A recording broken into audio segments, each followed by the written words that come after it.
Dani ഇപ്പോൾ തുടരുന്നുണ്ട് കൊച്ചിയിൽ നിന്ന്. മറ്റൊന്നുമല്ല, ഹേമ കമ്മിറ്റി റിപ്പോർട്ടുമായി ബന്ധപ്പെട്ടുള്ള ഹർജികളും ഇന്ന് ഹൈക്കോടതിയിലുണ്ട്. പ്രത്യേക ബെഞ്ചാണ് ഹർജി പരിഗണിക്കുന്നത്. ഇതുവരെ 26 കേസുകളാണ് രജിസ്റ്റർ ചെയ്തിട്ടുള്ളത്. അന്വേഷണ പുരോഗതി അന്വേഷണ സംഘം കോടതിയിൽ നൽകും. ഡാനി, ഈ ഹേമ കമ്മിറ്റി റിപ്പോർട്ടിന്റെ ബന്ധപ്പെട്ടുമായിട്ടുള്ള ഹർജികൾ ഇന്ന് കോടതിയിൽ എത്തുമ്പോൾ എന്തൊക്കെ കാര്യങ്ങളാണ് അതിൽ പരിഗണിക്കുക?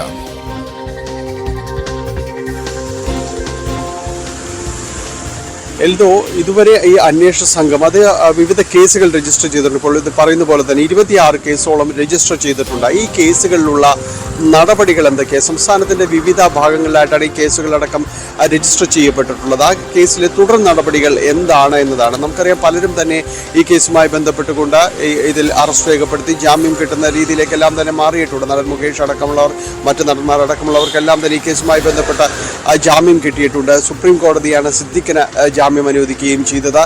കഴിഞ്ഞ ദിവസം നടൻ ബാബുരാജിന് ജാമ്യം അനുവദിച്ചിട്ടുണ്ട്, ഹൈക്കോടതി അനുവദിച്ചിട്ടുണ്ട്. അങ്ങനെ ഒരു ഭാഗത്ത് കോടതി നടപടികൾ, അതിൻ്റെ ഒരു വ്യവഹാരങ്ങൾ ഒരു ഭാഗത്ത് തുടരുന്നുണ്ട്. നടൻ മണിയമ്പിള്ള രാജുവിനെതിരെ കഴിഞ്ഞ ദിവസം കേസ് രജിസ്റ്റർ ചെയ്തു. പീരുമേട് പോലീസ് കേസ് രജിസ്റ്റർ ചെയ്തു. അങ്ങനെ വിവിധങ്ങളായ പോലീസ് സ്റ്റേഷനുകൾ ഇതുമായി ബന്ധപ്പെട്ടുകൊണ്ട് നടപടിക്രമങ്ങൾ പുരോഗമിക്കുകയാണ്. ഇതിലുള്ള വിശദാംശങ്ങൾ, കോടതിയിൽ ഇതുമായി ബന്ധപ്പെട്ടുകൊണ്ടുള്ള കാര്യങ്ങൾ അന്വേഷണ സംഘം വിശദമാക്കുകയും ചെയ്യും. കേസിലെ നടപടിക്രമങ്ങൾ പുരോഗമിക്കുകയാണ്.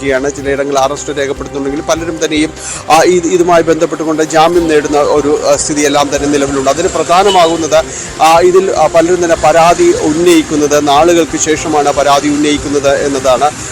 സുപ്രീം കോടതിയിൽ നിന്ന് സിദ്ദിഖിന് അനുകൂലമായ ഒരു സാഹചര്യം അത് തന്നെയായിരുന്നു. കാരണം ഇത് വളരെ വൈകി ഉയർന്ന പരാതി മാത്രമാണ് എന്നത് അടക്കമുള്ള നിരീക്ഷണങ്ങൾ ഉണ്ടായിരുന്നു. അത്തരം നിരീക്ഷണങ്ങൾ തന്നെയാണ് ബാബുരാജിൻ്റെ കേസ് വരുമ്പോഴും കഴിഞ്ഞ ദിവസങ്ങളിൽ കോടതി നടത്തിയതും അത് തന്നെയാണ്. കാരണം ആ സമയത്തായിരുന്നില്ല ഈ പരാതിയുമായി മുന്നോട്ട് വന്നത്. പിന്നെയും നാളുകളെടുത്ത ശേഷമാണ് പരാതി ഉന്നയിക്കാനുള്ള സാഹചര്യം ഉണ്ടാകുന്നത് എന്നതാണ്. അങ്ങനെ ഇത്തരം സാഹചര്യങ്ങൾ തന്നെയാണ് പലയിടങ്ങളിലും ഈ ജാമ്യം കിട്ടുന്ന അവസ്ഥയിലേക്കെല്ലാം തന്നെ കാര്യങ്ങൾ നീങ്ങിയത്.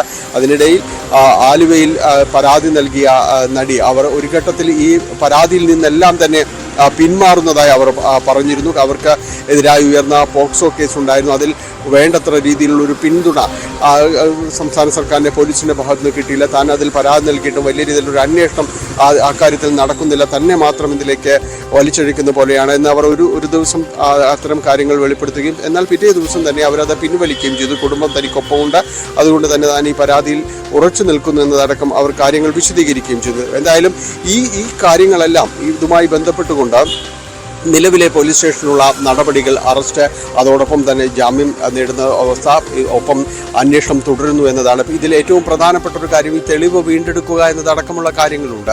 അത് ഈ നാളുകൾക്ക് മുൻപ് നടന്ന സംഭവങ്ങളായതിനാൽ ഈ തെളിവിലേക്ക് എത്തുക എന്നത് അന്വേഷണ സംഘത്തിനെ സംബന്ധിച്ചിടത്തോളം വലിയ ബുദ്ധിമുട്ടുള്ള ഒരു സാഹചര്യങ്ങളെല്ലാം തന്നെ സൃഷ്ടിക്കുന്നുണ്ട്. തെളിവുകൾ അനിവാര്യവുമാണ്. അപ്പോൾ ഇത്തരം കാര്യങ്ങളിലുള്ള മുന്നോട്ട് പോക്ക് എന്താണ് എന്നത് സംബന്ധിയായ കാര്യങ്ങൾ, വസ്തുതാപരമായ ഒരു വിശദീകരണവും കാര്യങ്ങളും എല്ലാം കോടതിക്ക് മുൻപാകെ ഈ കേസ് പരിഗണിക്കുമ്പോൾ അന്വേഷണ സംഘം സമർപ്പിക്കും. നിലവിലെ ഇതുവരെയുള്ള റിപ്പോർട്ട് തന്നെയായിരിക്കും അന്വേഷണ സംഘം കോടതിക്ക് മുൻപാകെ കൊണ്ടുവരുന്നത്.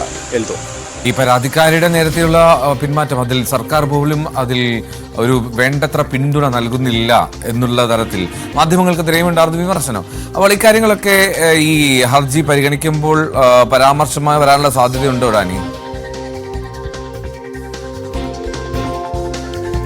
സ്വാഭാവികമായും അത് പരാമർശ വിധേയമാകാനുള്ളൊരു സാധ്യതയുണ്ട് ഒരു പരിധിവരെയെങ്കിലും. കാരണം ഇത് അവരൊരു ഘട്ടത്തിൽ പറഞ്ഞതാണ്, ഒരു കേസിലേക്ക് പോകുന്നതിന് മുമ്പ് അവർ ഉയർത്തിയ കാര്യങ്ങളാണ്. അതൊരു പക്ഷേ അന്വേഷണ സംഘം അത്തരം സാഹചര്യം കോടതിക്ക് മുൻപാകെ വിശദീകരിക്കാനുള്ള ഒരു നേരിയ സാധ്യതയുണ്ട്.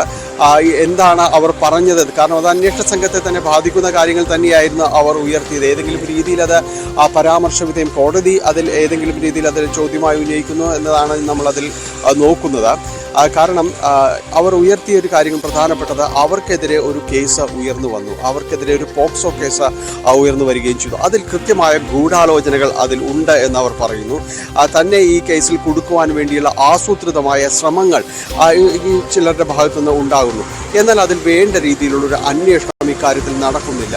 ആരും ഇതുമായി ബന്ധപ്പെട്ടുകൊണ്ട് താൻ ഉന്നയിച്ചൊരു പരാതിയിൽ പോലും കൃത്യമായ രീതിയിലുള്ള ഒരു അന്വേഷണം ഈ പോക്സോ കേസ് സംബന്ധിയായ കാര്യങ്ങൾ എന്താണ് നടന്നത് എന്ന സംബന്ധിയായ കാര്യങ്ങളിൽ അന്വേഷണം നടക്കുന്നില്ല എന്ന് അവർ പറയുകയും ചെയ്തിട്ടുണ്ട്. അപ്പോൾ അത്തരം കാര്യങ്ങൾ ഒരുപക്ഷെ കോടതിയുടെ ശ്രദ്ധയിൽപ്പെട്ടിട്ടുണ്ടെങ്കിൽ അല്ലെങ്കിൽ അന്വേഷണ സംഘം ഇതുമായി ബന്ധപ്പെട്ട് അതായത് കോടതിക്ക് മുൻപാകെ ബോധിപ്പിക്കേണ്ട ഒരു സാഹചര്യമുണ്ടെങ്കിൽ അതിലൂടെ തന്നെ കോടതിയിൽ അത് പറഞ്ഞ് പരാമർശിച്ചു പോകും.